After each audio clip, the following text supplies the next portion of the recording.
Hello students, कैसे हैं आप लोग। आज फिर हम आपके सामने थर्ड चैप्टर का ही अगला पार्ट लेकर प्रेजेंट हुए हैं। दो पार्ट हमने इलेक्ट्रोकेमिस्ट्री के पढ़ लिए थे, थर्ड पार्ट हमको पढ़ना है। हमने दो पार्ट में सेल से रिलेटेड बहुत सारी चीजें पढ़ ली। अब सेल है तो इलेक्ट्रिसिटी है, इलेक्ट्रिसिटी है तो फिर कंडक्टिविटी होगी, कंडक्टिविटी है तो फिर वहां रेजिस्टिविटी भी होगी, रेजिस्टेंस भी होगा, कंडक्टेंस भी होगा और इलेक्ट्रोलिसिस भी होगी। तो आज थर्ड चैप्टर में उसी से रिलेटेड डिस्कशन आपके सामने। वीडियो को लाइक करना मत भूलिएगा, लेक्चर को शेयर करना मत भूलिएगा, जिससे आपके फ्रेंड्स को भी बेनिफिट मिल सके, आप डिस्कशन कर सके उनके साथ और मेरे साथ भी। तो आइए चलते हैं अपने अगले टॉपिक पे। Electrical resistance. रेजिस्टेंस होता क्या है? फिजिक्स में भी आप पढ़ते हो रेजिस्टेंस। क्या है रेजिस्टेंस? आपके सामने स्क्रीन पे आ गया। जनरली जो हम बोलते हैं फोर्स या पावर जो फ्लो ऑफ इलेक्ट्रॉन का अपोज करे, जो फ्लो ऑफ इलेक्ट्रॉन का अपोज करे, विरोध करे, वही क्या है? प्रतिरोध, यानी कि रेजिस्टेंस। That is resistance. और इलेक्ट्रिकल टर्म इसलिए है क्योंकि जब इलेक्ट्रॉन फ्लो करते हैं तो उसके अपोजिट डायरेक्शन में करंट भी फ्लो होती है। और ये रेजिस्टेंस डायरेक्टली प्रोपोर्शनल होता है लेंथ के, यानी कोई वायर है, कोई मेटेलिक कंडक्टर है तो उसकी लेंथ के डायरेक्टली प्रोपोर्शनल है, उसके एरिया से इनवर्स रिलेशन के साथ है। और हम लेंथ को लिखते हैं L से, यानी कि resistance is directly proportional to length and resistance is inversely proportional to area. अब अगर हम इसको देखें तो ये क्या हो जाएगा? Resistance is directly proportional to the ratio of length and area. Proportional का जब साइन हटाते हैं तो एक कांस्टेंट रो आ जाता है और इस रो को रो कहा जाता है, RHO rho. This is resistivity और स्पेसिफिक कंडक्टेंस। इसी को स्पेसिफिक कंडक्टेंस भी कहते हैं या फिर इसको हम रेजिस्टिविटी भी कह सकते हैं। इसकी यूनिट होती है ओम मीटर। ये ओम मीटर कई जगह पे इस तरह से भी लिखा होता है, ये ओम का सिंबल है। ओम का सिंबल ये है। अगर हमारी जो लेंथ है वो 1 मीटर हो जाए, यानी कि L is equal to 1 and A is equal to 1 metre square. L हो गया 1 मीटर और एरिया हो गया 1 मीटर स्क्वायर। तो उस समय रो इज इक्वल टू क्या हो जाएगा? R। यानी कि हमारा जो रेजिस्टेंस है वो इक्वल हो जाएगा रेजिस्टिविटी के, या फिर कह सकते हैं स्पेसिफिक रेजिस्टेंस के। This is electrical resistance. Resistance के बाद जो अगला टर्म आएगा कंडक्टेंस। कंडक्टेंस क्या है? जो सपोर्ट करे, जो इलेक्ट्रॉन के फ्लो को सपोर्ट करे, दैट इज कंडक्टेंस। यानी कि resistance is inverse relation with inverse related to conductance. Resistance जो है वो कंडक्टेंस से जस्ट अपोजिट, रिवर्स हो जाएगा। ये आपका जो यूनिट लिखा हुआ है वहां पे क्या था? यहां हो जाएगा ओम इनवर्स। ये ओम इनवर्स है, ओम -1 नहीं है, इसको ध्यान रखिएगा, पावर यहां लगी है, ठीक है। ओम इनवर्स, या इसी को जब रिवर्स कहा गया तो जो ओम था उसको रिवर्स लिखो तो क्या लिखा जाएगा? मो, यानी इसकी यूनिट मो भी होती है। इलेक्ट्रिकल कंडक्टेंस को हम G से रिप्रेजेंट करते हैं और ये कंडक्टेंस जो है वो रेजिस्टेंस का इनवर्स है। हम इसकी यूनिट साइमेंस भी मानते हैं। साइमेंस को कैपिटल S से रिप्रेजेंट किया जाता है, साइमेंस भी मानते हैं। तो G is inverse related to resistance. तो हमारा रेजिस्टेंस क्या था? R is equal to rho L upon A। तो अब G इज इक्वल टू क्या हो जाएगा? A upon rho L। और जो ये 1/रो है this is equal to kappa, K नहीं है ये क्या है, kappa. This is specific conductance या फिर कंडक्टिविटी, ये कंडक्टिविटी है या स्पेसिफिक कंडक्टेंस, ये के थोड़ा सा घूम जाता है तब हम इसको कप्पा कहते हैं, ठीक है, के नहीं है, ध्यान रखना, कप्पा है। तो A/ρl कह सकते हो या के कप्पा एरिया अपॉन लेंथ भी कह सकते हो। कंडक्टेंस में आगे हमको कई सारी चीजें पढ़नी है क्योंकि इससे रिलेटेड क्वेश्चन बनते हैं। इलेक्ट्रिकल कंडक्टेंस किस किस चीज पे डिपेंड करता है? पहला तो nature and structure of metal, यानी हमारा मेटल जो है उसका नेचर कैसा है और स्ट्रक्चर कैसा है, इस पे भी डिपेंड करता है कंडक्टेंस, यानी फ्लो जो है वो नेचर और स्ट्रक्चर पे डिपेंड करता है। वैलेंस सेल में वैलेंस इलेक्ट्रॉन की संख्या कितनी है, जितनी ज्यादा होगी उतनी ज्यादा कंडक्टिविटी होगी, उतना ही ज्यादा कंडक्टेंस होगा। Electrical conductance decreases with increase in temperature and vice versa, यानी कि टेम्परेचर बढ़ाओगे तो इलेक्ट्रिकल कंडक्टेंस बढ़ेगा। नंबर ऑफ फ्री आयंस जितने ज्यादा होंगे उतना भी इलेक्ट्रिकल कंडक्टेंस क्या होगा, बढ़ेगा हमारा। और फोर्थ पॉइंट में क्या है, जितने ज्यादा आयंस होंगे, नंबर ऑफ आयंस जितने ज्यादा होंगे कंडक्टेंस उतना ही ज्यादा होगा। ये 4 पॉइंट। इसके बाद कंडक्टिविटी और रेजिस्टिविटी में इनवर्स रिलेशन है, अभी बताया था, rho is inversely proportional to kappa, लिखा हुआ है, ग्रीक वर्ड कप्पा से रिप्रेजेंट करते हैं, और इसकी यूनिट साइमन मीटर इनवर्स, यानी साइमन पर मीटर या साइमन पर centimetre according to system. MKS है तो मीटर, सीजीएस है तो सेंटीमीटर। जब length 1 metre, cross section area 1 metre square, उस समय कंडक्टिविटी और कंडक्टेंस एक हो जाएंगे, यानी कि कप्पा इज इक्वल टू क्या हो जाएगा, kappa is equal to G, यानी कंडक्टेंस। ठीक है, आगे बढ़ते हैं। कंडक्टिविटी एक इलेक्ट्रोलाइटिक सॉल्यूशन की डिपेंड करेगी नंबर ऑफ आयंस पे, डायरेक्टली प्रोपोर्शनल है नंबर ऑफ आयंस के। इनवर्स रिलेशन है चार्ज ऑफ आयन, चार्ज के इनवर्सली प्रोपोर्शनल, आयंस के नंबर के directly proportional, size of ion के inversely proportional, nature of strong electrolyte के डायरेक्टली प्रोपोर्शनल। नेचर का मतलब समझ रहे हैं ना, वो स्ट्रॉन्ग है या वीक है। और टेम्परेचर डायरेक्टली प्रोपोर्शनल, अभी बताया भी था कि टेम्परेचर बढ़ेगा तो कंडक्टेंस बढ़ता है। डाइल्यूशन के भी डायरेक्टली प्रोपोर्शनल, जैसे नमक है पानी में डाला तो आयंस की संख्या बढ़ेगी, डाइल्यूशन ही तो कर रहे हैं, तो आयंस की संख्या डाइल्यूशन करने पे बढ़ती है, इसलिए कंडक्टेंस बढ़ेगा। ठीक है। और priority order NCS, number, charge and then size. अगर हमारे पास कोई दो ऐसे सब्सटेंस हैं, दो ऐसे सॉल्यूट हैं जिनमें नंबर बराबर है, चार्ज बराबर है, तो साइज देखेंगे, यानी फर्स्ट प्रायोरिटी नंबर पे देखेंगे, जिनमें संख्या ज्यादा उसमें होगा। अगर नंबर सेम है तो हम उनके चार्ज में डिफरेंस देखेंगे, चार्ज भी सेम है तो हम फिर उनका साइज देखेंगे, तब बता पाएंगे दोनों सॉल्यूशन में किसमें कंडक्टिविटी ज्यादा होगी, किसमें कंडक्टेंस ज्यादा होगा। नेक्स्ट, कंडक्टिविटी के बाद मोलर कंडक्टिविटी। हमारा सॉल्यूशन अगर 25 डिग्री सेंटीग्रेड पे 1 मोलर कंसंट्रेशन है, उस सॉल्यूशन में जितनी भी कंडक्टिविटी हमें दिखेगी दैट इज मोलर कंडक्टिविटी, यानी कि सॉल्यूट की संख्या, सॉल्यूट की जो मात्रा है, अमाउंट है, that is 1 mole. 1 mole solute dissolve है सॉल्यूशन में, तब उस सॉल्यूशन में जो कंडक्टिविटी आएगी दैट इज मोलर कंडक्टिविटी।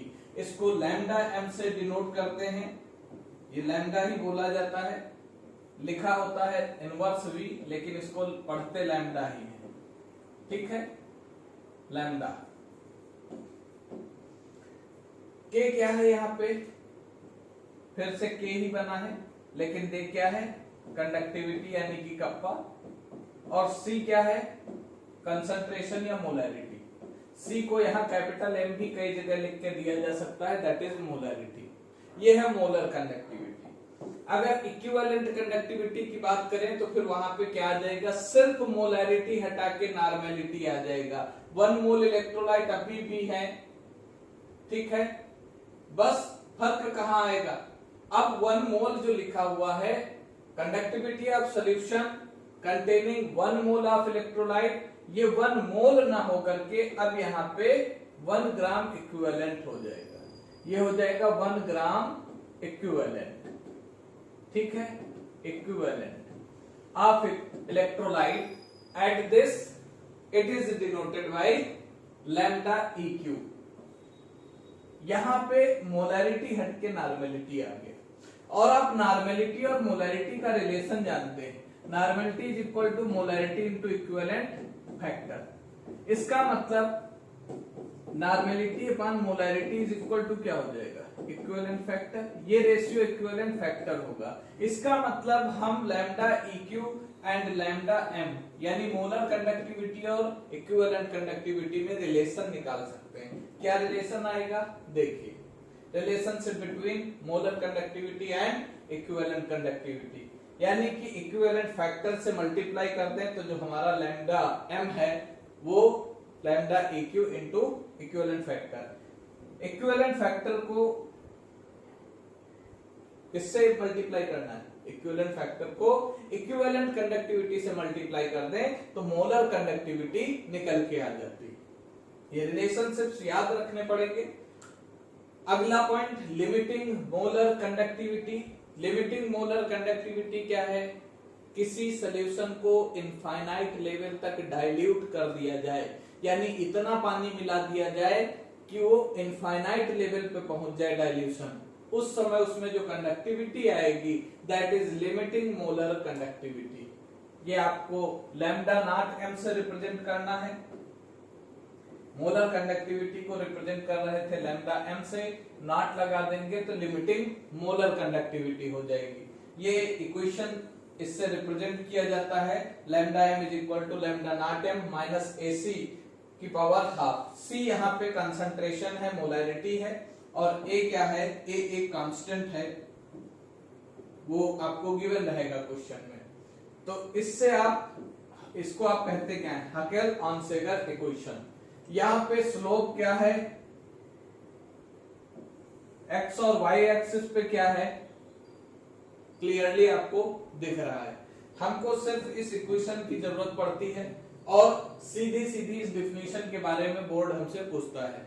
एक दो बार हाकेल-ऑनसेगर इक्वेशन के नाम से भी पूछा गया है कि हाकेल-ऑनसेगर इक्वेशन लिखिए, ठीक है।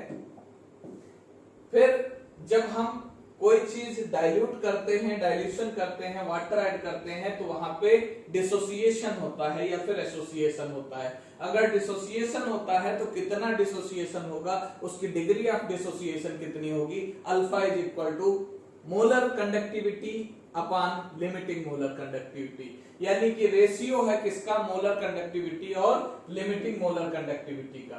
तो फिर डिग्री ऑफ डिसोसिएशन के बाद degree of dissociation and dissociation constant, इसमें रिलेशन क्या आएगा, degree of dissociation and dissociation constant, degree of dissociation and dissociation constant.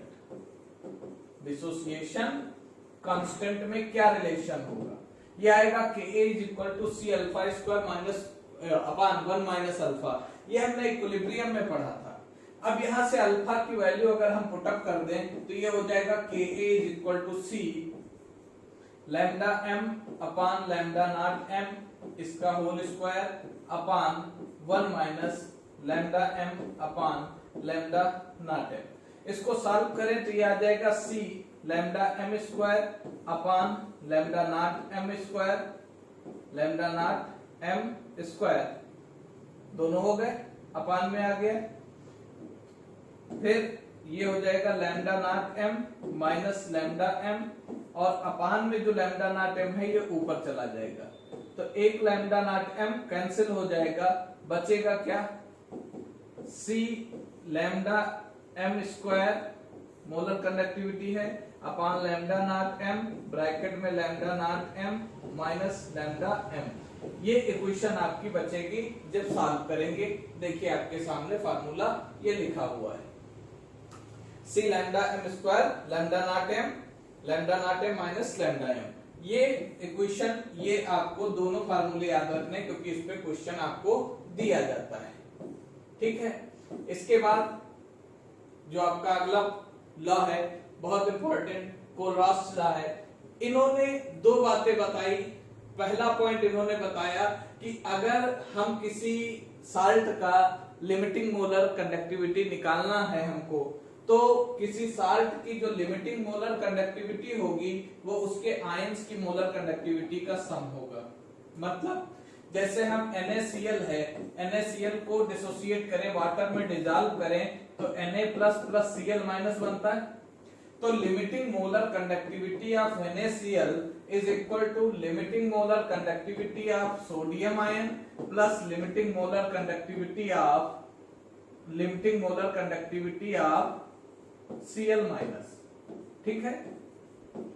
ये आपका इन्होंने ये थ्योरी बताई थी। तो एक तरह से देखा जाए तो ये हम ऐसे भी कह सकते हैं कि limiting molar conductivity of reactant is equal to limiting molar conductivity of product. जी हाँ, बिल्कुल। इन्होंने दूसरा पॉइंट यही बताया था कि अगर हमारे पास कोई रिएक्शन है तो उसमें रिएक्टेंट और प्रोडक्ट की लिमिटिंग मोलर कंडक्टिविटी इक्वल होंगी। जैसे HCl प्लस NH3 इसको मिला दिया जाए तो बनेगा NH4Cl, ठीक है। इसका मतलब limiting molar conductivity of HCl plus limiting molar conductivity of NH3 is equal to limiting molar conductivity of NH4Cl। यानी रिएक्टेंट की लिमिटिंग मोलर कंडक्टिविटी का सम प्रोडक्ट की लिमिटिंग मोलर कंडक्टिविटी के सम के इक्वल होगा। ये कोलरास लॉ था। इसके बाद फैराडे लॉ। फैराडे के दो लॉ हैं। पहला लॉ क्या कहता है, पहले लॉ के बारे में हम पढ़ते हैं। अगर एक कंटेनर ले लिया जाए, इस कंटेनर में इलेक्ट्रोलाइट भर दिया जाए और इसमें एक इलेक्ट्रोड लगा दिया जाए, और जब इसमें इलेक्ट्रिसिटी पास की जाएगी तो इस इलेक्ट्रोड पे जो मास डिपॉजिट होगा किसी सब्सटेंस का, मास जो डिपॉजिट होगा किसी सब्सटेंस का, that is equal directly proportional to charge supplied. इसमें जितना चार्ज सप्लाई किया गया ये मास उसी के बराबर होगा, यानी कि mass is directly proportional to charge. और आपको पता है कि charge equal to Q is equal to क्या होता है, IT। तो हम लिख सकते हैं W is directly proportional to I into T। I यहाँ पे करंट है और T क्या है, टाइम। T है टाइम। तो हम इसको W is equal to ZQ लिख सकते हैं। Z एक कांस्टेंट यहाँ पे आ गया और इस कांस्टेंट की वैल्यू होती है Z इज इक्वल टू होता है क्या, Z is equal to E upon 96500। तो हम लिख सकते हैं W is equal to EIT upon 96500 इतने ग्राम। ये फैराडे का फर्स्ट लॉ कि जब हम इलेक्ट्रोलिसिस करते हैं तो किसी इलेक्ट्रोड पे डिपॉजिट होने वाले सब्सटेंस का मास उसमें सप्लाइड चार्ज के डायरेक्टली प्रोपोर्शनल होता है। इस फार्मूले पे क्वेश्चन आपको मिलते हैं। सेकेंड लॉ पढ़ते हैं फैराडे का। इनका सेकेंड लॉ है। सेकेंड लॉ में आपको देखना है, अभी तो एक सेल थी, अगर सपोज दैट मल्टीपल सेल्स हो, मान लो एक ये सेल है, इसमें 2 इलेक्ट्रोड लगे हैं, दूसरी सेल हमारे पास है, इसमें 2 इलेक्ट्रोड लगे हैं, और तीसरी सेल है हमारे पास, इसमें भी 2 इलेक्ट्रोड लगे हैं। अगर इन सारे इलेक्ट्रोड को सीरीज में जोड़ दिया जाए, टर्मिनल एंड्स बैटरी से जुड़ गए और ये सीरीज में जुड़े, मान लिया ये A है, ये B है, ये C है, जब इसमें इलेक्ट्रिसिटी सप्लाई की जाएगी तो इनके जो इलेक्ट्रोड्स हैं इन पे डिपॉजिट होने वाला मास, सब्सटेंस का मास जो इन पे डिपॉजिट होगा, इनके मास और इक्विवेलेंट मास के रेशियो इक्वल होंगे, यानी WA upon EA is equal to WB upon EB is equal to WC upon EC। यानी जितनी भी सेल सीरीज में जोड़ दी जाएंगी और फिर इलेक्ट्रिसिटी पास की जाएगी, तो इनके इलेक्ट्रोड पे डिपॉजिट होने वाले सब्सटेंस का मास और उनका इक्विवेलेंट मास, इनका रेशियो हमेशा इक्वल होगा। ये फैराडे का सेकंड लॉ था। यहां पे आपके कंडक्टिविटी से रिलेटेड पोर्शन एंड होता है। इसके बाद सिर्फ एक लेक्चर आपको बचेगा और उस लेक्चर में आपको बैटरीज पढ़नी है, cell, primary, secondary, tertiary, fuel cell और कोरोजन की कैसे इलेक्ट्रोकेमिकल सेल सेटअप होती है, रस्टिंग और कोरोजन। तो इसको यहीं वाइंड अप करते हैं। देखते रहिए, लाइक करते रहिए। Thank you.